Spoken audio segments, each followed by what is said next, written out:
हम आज तक लैला की हर बात मानते आए हैं, तो इस बार उसको अपनी मर्जी करने से कैसे रोक ले। लैला की माँ उसके अब्बू से कहती है लेकिन ये प्रपोजल मैं एक्सेप्ट नहीं कर सकती। लैला के बाबा कहते हैं कि मुझे नहीं लगता कि वो अपने फैसले से हटेगी। दूसरी तरफ कैस की अम्मा अब्बा निगत की बहन नुसरत और कैस के रिश्ते के बारे में बात कर रहे होते हैं कि हमें एक दफा कैस से पूछ लेना चाहिए। और तीसरी तरफ कैस की बहन नुसरत अपने शौहर को बता रही होती है कि अम्मा अब्बा ने मुझसे कैस के रिश्ते के मतलब कोई डिस्कशन करनी है, इसलिए अम्मा अब्बा ने कल मुझे बुलाया है। लैला अपने काम वाले से सर पर तेल लगवा रही होती है और वो लैला को बताती है कि तुम जॉइंट फैमिली सिस्टम में शादी करके बहुत बड़ी गलती कर रही हो। नुसरत अपने अम्मा अब्बा के घर जाते वक्त रास्ते में अपने शौहर को बताती है कि उसने कैस के लिए अपनी ननन की बेटी आयमा को पसंद किया है, क्योंकि लैला कैसे कहती है कि उसने अपने अम्मा अब्बा से रिश्ते की बात कर ली है। तो कैस ये सुनकर बहुत ही ज्यादा खुश होता है। नुसरत अपनी अम्मा के पास पहुंच जाती है और वो निगत की बहन नुसरत का रिश्ते से मना कर देती है। वो उनको आयमा के बारे में बताती है कि आयमा बहुत सुलझी हुई लड़की है। सिद्रा आईने के आगे खड़े खुद को मायूसी से देख रही होती है। दूसरी तरफ कैस अपने अम्मा के पास पहुंच जाता है कि उसे किसी से शादी नहीं करनी, उसे अपनी क्लास फेलो लैला पसंद है और वो शादी करेगा तो सिर्फ लैला से करेगा। वो कैस कॉल पर लैला को ये बात बताता है। लैला ये सुनकर बहुत ही ज्यादा खुश होती है। लैला अपनी मम्मी डैडी से कहती है कि कैस के घर वाले मान गए हैं और लैला अपने नौकरों से संडे वाले दिन खाने का कहती है और कहती है कि खाने में किसी किस्म की कमी नहीं रहनी चाहिए।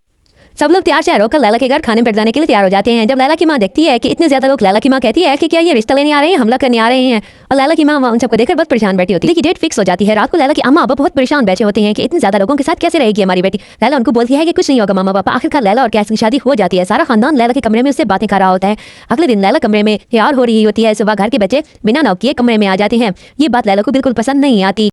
कैस के दोनों भाई उसे सलामियां लेने की बात कर रहे होते हैं कि हमने बिजनेस में बहुत पैसा निकाला है। बाकी घर की औरतें लैला के जहेज न लेने पर एतराज की बातें कर रही होती हैं। लैला अपनी अम्मा बाबा के घर जाने के लिए तैयार हो जाती है। निगत अपने शौहर से शॉपिंग के लिए पैसे मांग रही होती है। लैला अपने अम्मा बाबा के घर से वापस आती है तो कैस का भतीजा जीशान घर के बाहर अपने दोस्तों के साथ खड़ा होता है। उसके दोस्त कह रहे होते हैं कि तू बहुत किस्मत वाला है कि तेरी इतनी फिट चाची है, काश हम तेरे चाचू। सुबह नाश्ते के दौरान लैला रास्ते बापी से कहती है कि उनकी कामों में कुछ मदद कर दे। रास्ते बापी कहती है कि तुम घूम फिर उसके बाद ही तुम कुछ काम कर, तुम घूम फिर कर वापस आओ, उसके बाद तुम कुछ मीठा बनाओगे और फिर तुम्हारी भी हमारी तरह बारी लगेगी। लैला की बात सुनकर बहुत ज्यादा परेशान हो जाती है क्योंकि लैला को तो कुछ बनाना नहीं है। लैला और कैस मलेशिया जाने के लिए तैयार हो जाते हैं। लैला ने वेस्टर्न कपड़े पहन रखे होते हैं तो कैस लैला से कहता है कि तुम कपड़े तब्दील कर लो क्योंकि तुम्हें हमारे घर के माहौल का तो पता ही है, उन्हें ऐसे कपड़े पसंद नहीं है। तो लैला चुप करके कपड़े तब्दील कर लेती है। दूसरी तरफ राइता और शफाक उसकी बेटी दोनों बैठकर ऑनलाइन कपड़े सेलेक्ट कर रहे होते हैं। शफाक अपनी मां को बता रही होती है कि लैला चाची के ऐसे कपड़े यहाँ से और इस ब्रांड से इतने के लिए गए हैं। वो दोनों कपड़े सेलेक्ट कर रहे होते हैं। सिद्रा और मारिया, शफाक और उसका भाई सिद्रा और मारिया को तंग करते रहते हैं कि चुपचाप ये काम कर दो बनाओ, उनकी पोल सबके सामने खोल देंगे। वो चुपचाप उनका सारा काम कर देती है। लैला और कैस मलेशिया से वापस आ जाते हैं। मलेशिया से वापस आने के बाद कैस अपनी अम्मा से बात कर होता है कि लैला जॉब करना चाहती है। तो कैस के अब्बा साफ मना कर देते हैं कि हमारे घर की औरतें जॉब नहीं करती, हमारे घर की औरतों से काम करवाना अच्छा नहीं समझा जाता। अगली सुबह रास्ता और निगत लैला से कहती है कि आज तुम मीठा बनाओगी, आज तुम्हारी रस्म है, उसके बाद तुमको अच्छा सा खाना बनाओगी। तो लैला कहती है कि मैं कैसे बनाऊंगी, मुझे तो कुछ बनाना ही नहीं आता। तो रायता कहती है कि मैं तुम्हारी कुछ न कुछ मदद कर दूंगी।